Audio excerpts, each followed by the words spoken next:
Time now for this week's Health Matters. Paul Critz with you, along with physician assistant Lynn Szabo. How you doing today, Lynn? I'm doing great. So this was something that today's topic is something that I'd asked about as a I guess I'll say it, a former smoker. A reformed smoker. But you didn't inhale, did you? Huh? You didn't inhale? Oh, no, I inhaled everything. Oh, okay. No, I meant cigarettes, just nicotine cigarettes. It's been it's been 3 months, and I'm feeling really, really good about it. And it's all about the nicotine gum. That's how you get through. But just as I feel, as I come to I lived with that kind of anxiety about smoking, about, oh my God, every cigarette. That's how that piles up. And so every cigarette, what am I doing to my body? Oh, I can visualize what I'm doing to my body. Oh my God. So quit smoking cigarettes. That worry is fading now as I go on into my life and I'm breathing free and clear. But pot's still very much a part of my life, as it is in many people in half the United States where it's legal and the other half where it's not. And I never thought about that because the kind of stoner wisdom is like, pot isn't going to hurt you. Yeah, it's just an herb, man.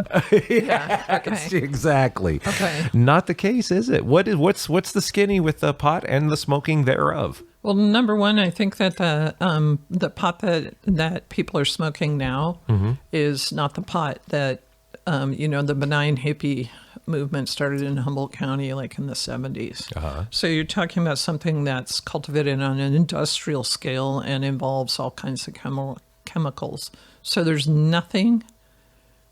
no organic pot.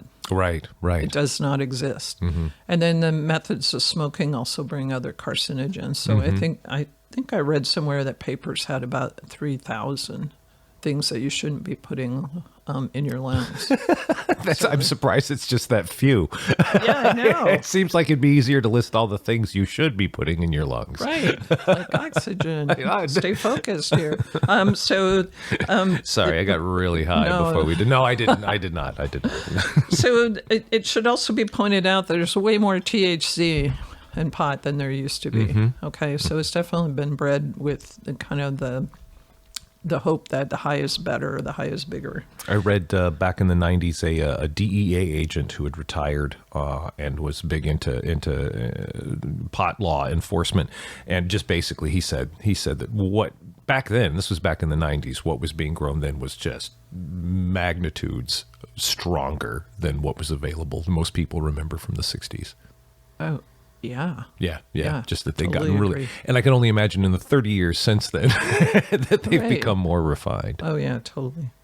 So who smokes it? So lots of people. Lifetime use is 46%, with most of the smokers in the younger, skewing toward the younger, so 18 to 25 years. And then as people get up into their 60s, it drops to about 5.1%. Huh. Of people smoke. I know, I was surprised by that. I thought it would be more, but maybe more of us get drug tested at work, so we don't smoke it. Anyway, I know a number of people who've gotten older and kind of went, oh, it's legal now? Okay. And now are smoking to alleviate any number of things that face older people as well, but a lot of folks who you wouldn't have thought. Yeah, chronic pain's a big one. Yeah. So, but when does it become a problem? So, cannabis use disorder medically involves increased tolerance, increased craving, leading to increased use in inappropriate settings and ending with development of withdrawal symptoms. Wow, okay. So, I should also, it might be a good time to add is that I went into the medical library looking for information about pot, and I just entered in the database marijuana, and I was surprised at the amount of negative I got. Mm-hmm. Okay. So we're going to talk about the cons first. And then I thought that wasn't fair, so I should go looking for pros.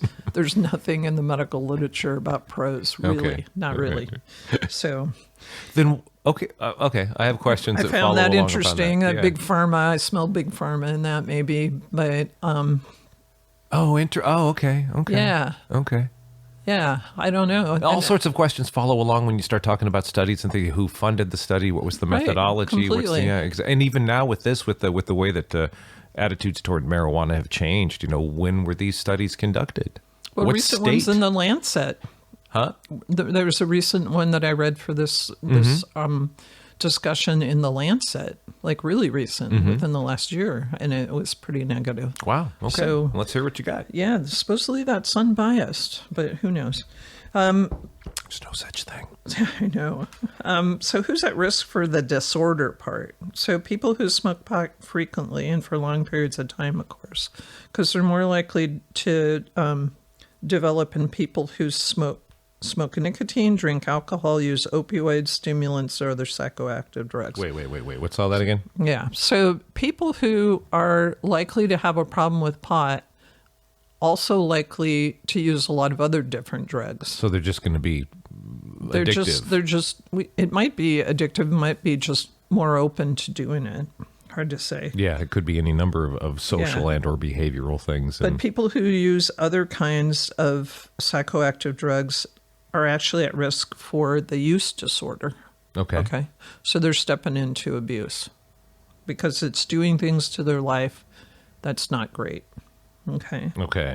And this is another exciting thing, I guess, in a weird way. So another risk factor is what's all over pediatric medicine right now, the adverse childhood events, so AKA ACEs.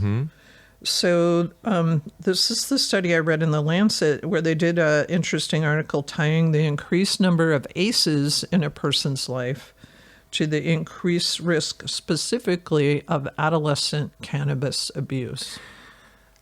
So ACEs are super big right now in the pediatric world. In fact, they're so big that there's a bulletin board, educational bulletin board dedicated in the halls, the PEDS hall of Del Norte Community Health Center that addresses specifically ACEs. See, here's the problem I have with things like that.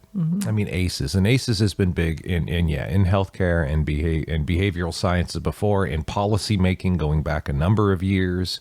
And it's an important metric to understand because I think we're only just now getting our head around what happens to you as a kid and is really, really, really determines what happens to you as an adult. Right.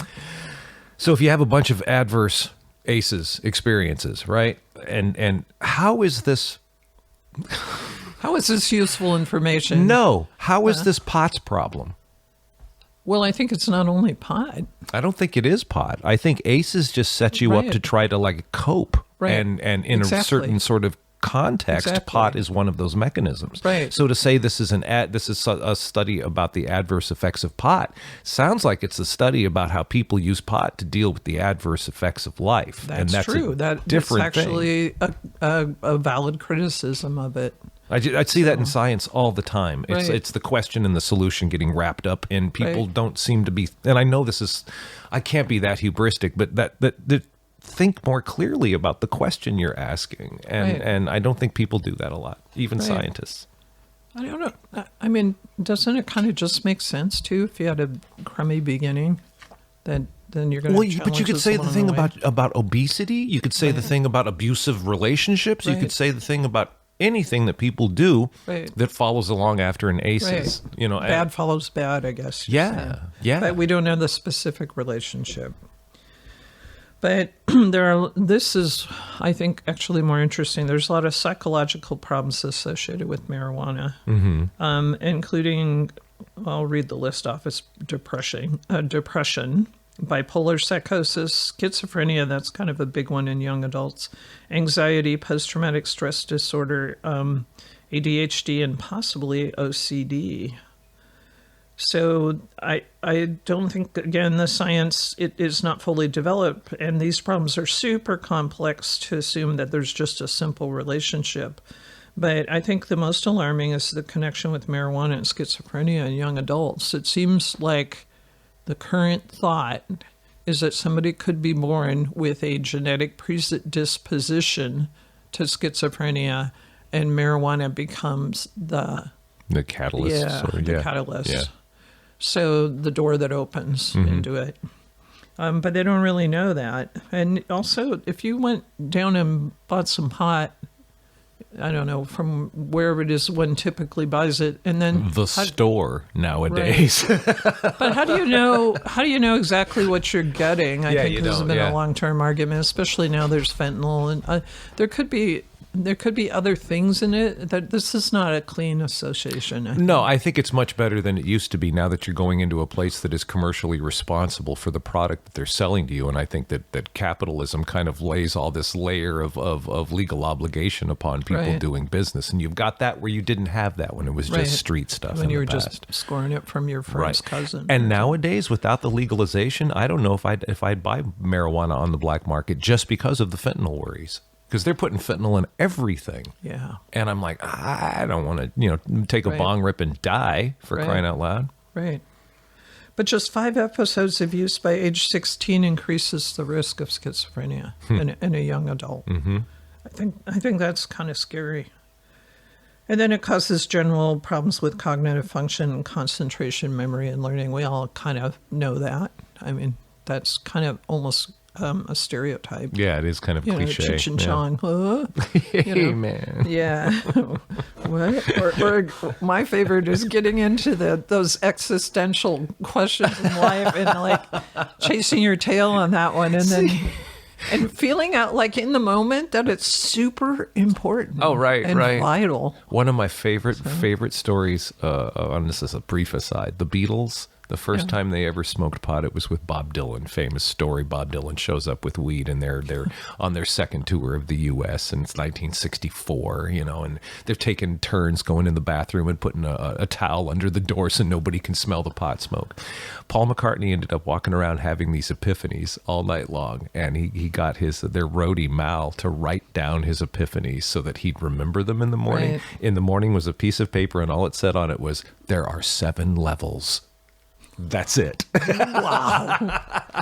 The most profound thinking he'd ever done. Yeah, exactly. It's ridiculous. There was a recent study too, and it just seems ridiculous. And again, it was one of those question answer things getting mixed up in methodologies. And it was like, there was a study that said, marijuana use doesn't make you creative. That's another cliche. I'm going to get stoned and get so creative about that. And I'm thinking about, well, yeah, of course not. If you're not a creative person, drinking a cup of coffee, hitting yourself in the head with a ball peen hammer, smoking a joint, it's not going to make you a creative person. Yeah. So again, that was one of those methodology issues. So it's like, ask the right question to get the answer that seems to be, I don't know, an appropriate answer, and it isn't an answer that isn't also answering your follow-along assumptions and all these other things that go into the question itself. Right. So study continues.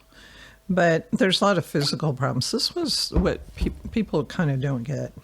So certainly pot contributes to lung disease like COPD and lung cancer. I mean, if you're smoking a joint that, the papers have 3,000 known toxins and carcinogens. God, I know, yeah. And who knows what's in the pot, truly. Yeah. So it just didn't surprise me at all. Now, what is it about a cigarette that is carcinogenic? Nicotine. Nicotine itself is a carcinogen? carcinogen? It's like fertilizer for carcinogenic processes. Really? If I can say that, that's super simplified. That is very And it kind of depends. Remember, we know cancer is a bunch of different diseases. Right.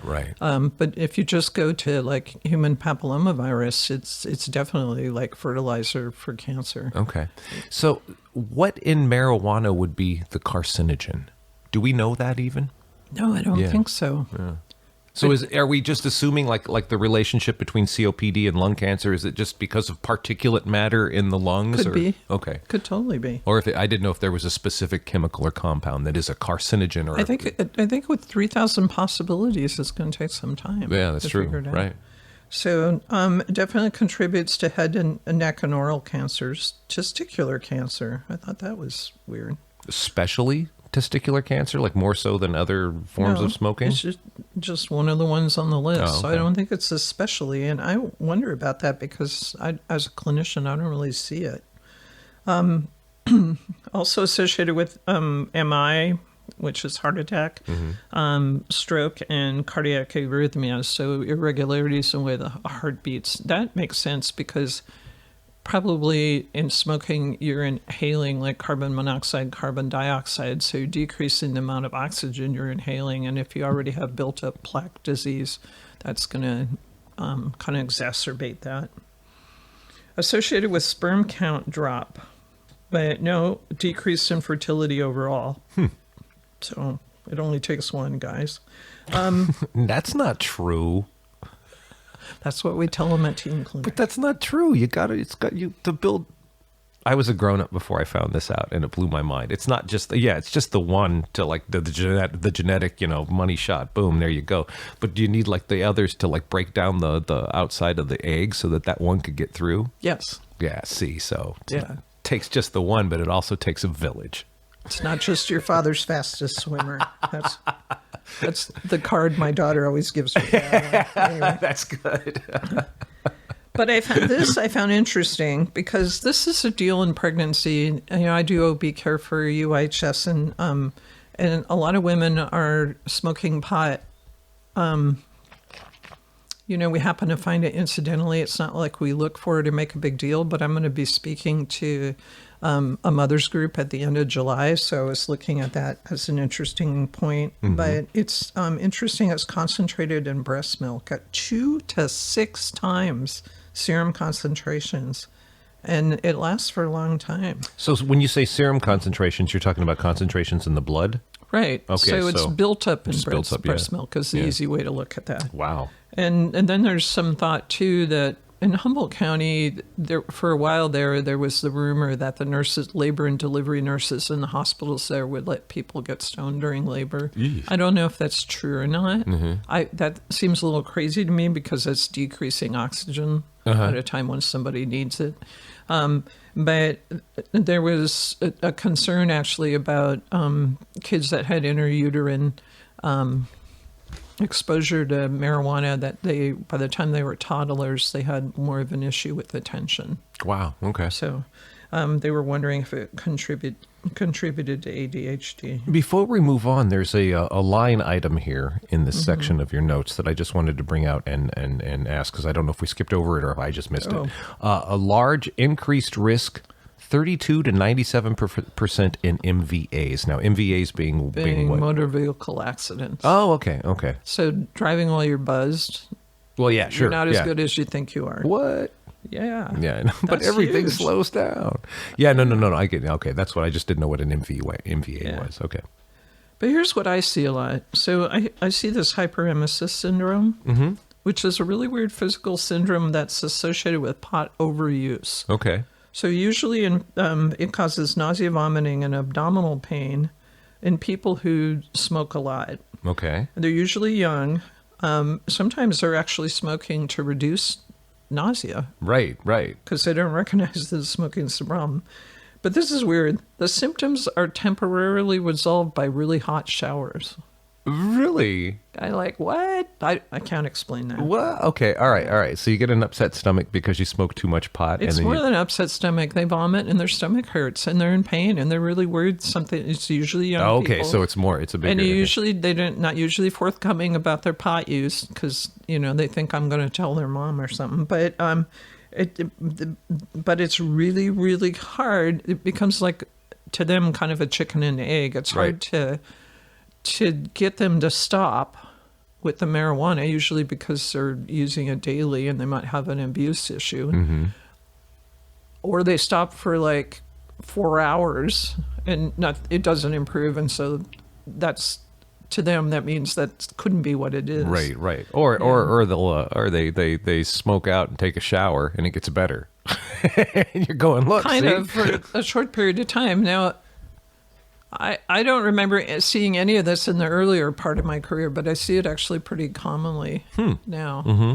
And usually they don't believe what you're telling them. Right. And then they just go talk to another provider because they're scared enough to want a lot of blood tests and studies and referrals to specialists and then they get referred to gastroenterology. They're miserable for 6 months while they're waiting for an appointment. They get told the same thing. Right. Yeah. So it's a thing, hyperemesis syndrome.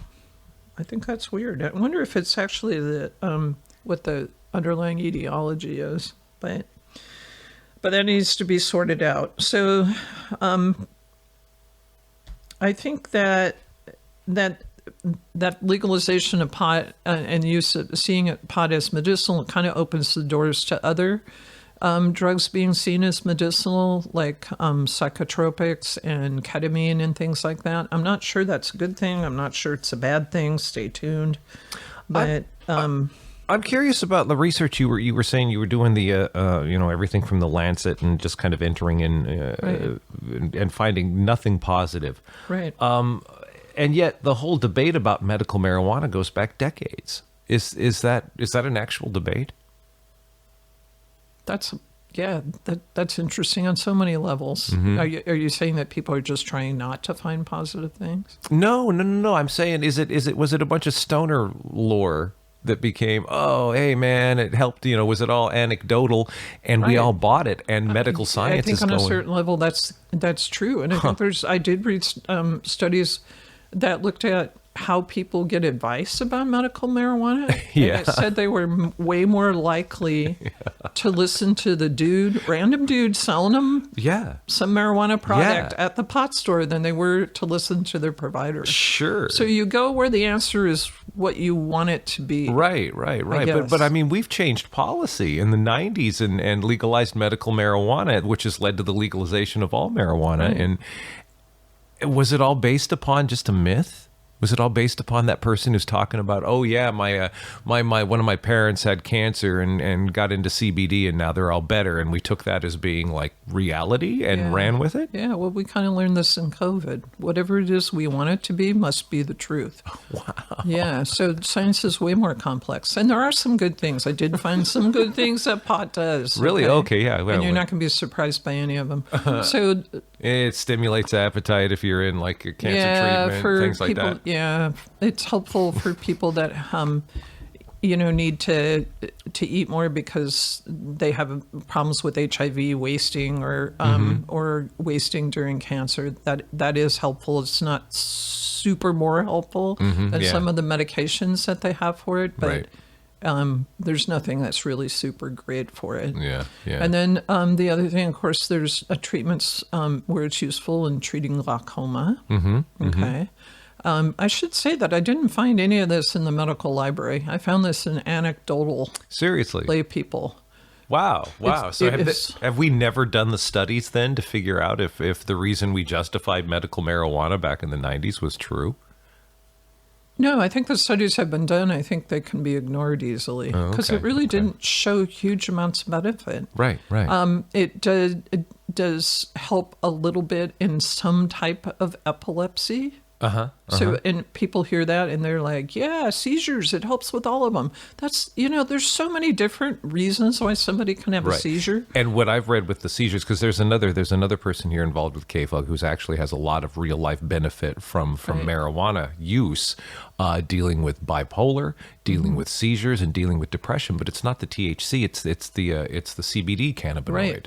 Which isn't psychoactive, but it's just one of the many cannabinoids you get, or you can get with marijuana, and that's something I think that's much more. And again, I've heard stories of like, oh, CBD shrinks tumors, and I'm like, thanks, drug dealer, is that real? No. That's wishful thinking. Yeah, exactly. If it really did shrink tumors, let's assume that Big Pharma would be all over that stuff. Yes, number one. If there's money in saving people's lives, then they'll go for it. Yeah. And then the other thing is anything that's really going to work is it's kind of like with HIV drugs when protease inhibitors came out. It was like wildfire through both the medical community and the patient community. You couldn't keep it quiet. And the activist community and the pharmacology. I mean, it like blew up. And so, if you're not really seeing that, it's probably not really happening. Or is the medical industry part of the coercive nature of society and is trying to keep it down because it's a plant, it's not a compound they can make in their laboratories and make money off of? Yeah, sure. Yes, I think that concern is valid to some extent, but I also think it's like super Stoner hyped talk. up more than it needs to be. Yeah, it's none of us suffer through medical school or whatever it is we do, or pharmacology school, or do research, or all that kind of stuff just so we can wait, you mean people over. Finally at medical school, one of the last classes you have, one of the last internship, whatever, they don't take you aside and go, okay, here's how we're really keeping everything in control. Here's the conspiracy. They're not letting you all in on that. Okay. Yeah, no, that doesn't happen. So what are the takeaways then? For me, it seems like the takeaway is that the overwhelming majority of the anecdotal quote unquote wisdom that I think I'm in possession of when it comes to marijuana use and medical stuff and healthcare and health, it's all BS. I don't think it's all BS. I think it's a lot more than 50% BS. Sure. And what I part think isn't BS? Super oversimplified. The glaucoma and some seizure stuff. Right. What chronic part? pain. Okay, we didn't mention that. I think personally, there's a role for chronic pain. Personally, I've found that the marijuana doesn't. It makes things more intense for me. Okay. So chronic, like if something's hurting right. and you get high, it really hurts, and I focus on it. Then and I can't leave it alone, right? So the whole it helps with pain relief. No, it doesn't. The only way I think it would, well, maybe it makes people sleepy and they go to sleep. If you're asleep, you're not hurting. That's true. That's an ER nurse wisdom. If you're asleep, you're not hurting. So, yeah, the other thing is anxiety. It's used commonly for anxiety, but it also promotes anxiety too. Biophysical parameters are suggesting the person is anxious. Does that mean if they feel better, can better just be better? Yeah. But then you come down off of it, and do you have a rebound anxiety? So you're actually making it worse. Oh, I don't know what's rebound anxiety. This happens a lot in medicine where you have a symptom, you're at a certain level, you take a medication to reduce that symptom because it's not something you're comfortable with, and then you feel better for a while, and then you're worse in the long run. Oh, wow, okay. So it's kind of like kicking the can down the road. Well, a little bit. So you feel better for a little bit, and then you're worse. Mm-hmm. Oh, I see what you're saying. Because everyone wears off. There's a bounce there. Yeah. And it's pretty common in a lot of medicines. So I'll be damned. And I imagine that's the same with pot. But I think you're really uncomfortable. Well, that worked the last time, so I'm going to do it again. And then you bounce higher. So there's always this payback. Yeah, right. If you're stoned all the time, is that okay with you? Is that okay with you? Is that okay with your partner? Is that okay with your kids? Is that okay with the highway patrol guy? There's a wonderful movie Janine Garofalo starred in. It was called The Matchmaker, and you can't find it online to watch anymore. It's one of those pieces of media that isn't making the jump from analog to digital. And it's a shame because one of my favorite lines ever is in that. And she asked somebody, what's it like being stupid? Is it like being high all the time? I think I remember that. Yeah. Oh, totally. Yeah. Or in The Big Chill, I no longer function when stoned. Yeah, I know. So it's interesting that people thought they did. Yeah. Anyway. Or, now it's interesting things, it helps their dogs calm down, or it shrinks their mom's tumors, or it does these, and it's really just. And at some point, isn't better? I don't know. Yeah. I mean, placebo effect is 30%. And if you really believe that's going to help you, then go for it. Wow. Yeah. I just had this brilliant idea to start a pharmacological company that is we're just leaning into the placebo effect. We'll just make sugar pills. Right. Well, just give them to everybody. Actually, that's the thing in medicine. Yeah. Some people knowingly get injections of normal saline for headaches and stuff because that's what makes them better. And even you can even know you're tricking yourself and you're still making it better. That's it. Better is better. Could we? Is that a topic for perhaps a future placebo? Health Matters? Just Sure. the placebo effect and all the crazy things it's accomplished over the years. Yeah. That's it, because it's because we use it every day. Yeah. Sometimes really dishonestly in medicine. Really? Not me, by the way. Really? What, take this, and you'll be better in the morning kind of thing? I've seen people in clinics getting injections of normal saline, not knowing it was normal saline, and thinking it was Demerol. This was in the old days when you could get Demerol IM in the clinic. Oh, my God. And did quite well on normal saline. That's straight up malpractice, isn't it? Isn't there something very much? I didn't do it. I know you didn't do it, but isn't that would be a? I mean that seems like off the I don't charts. even know why that doctor went there, but she benefited from it. Okay, better is better. Right. Okay. Yeah, there you go. So, and then she could. She never questioned why they let her drive home, which I thought was interesting. Here's your Demerol. See you next week. I know. That was. That's great. But yeah. Anyway. All right. Well, thank you very much. This was eye-opening. I did not. I expected there to be some little glitter, a little benefit to all the talk about how great marijuana is. For very specific diseases, Yeah. and we get hung up on things that are specific, and we generalize them because it suits what we want the world to look like. Right, and every stoner wants pot to make the world a better place too. Yeah. Totally. All right. Well, Lynn, thank you very much. This was very, very educational. And we'll talk again next week for the next Health Matters. All righty.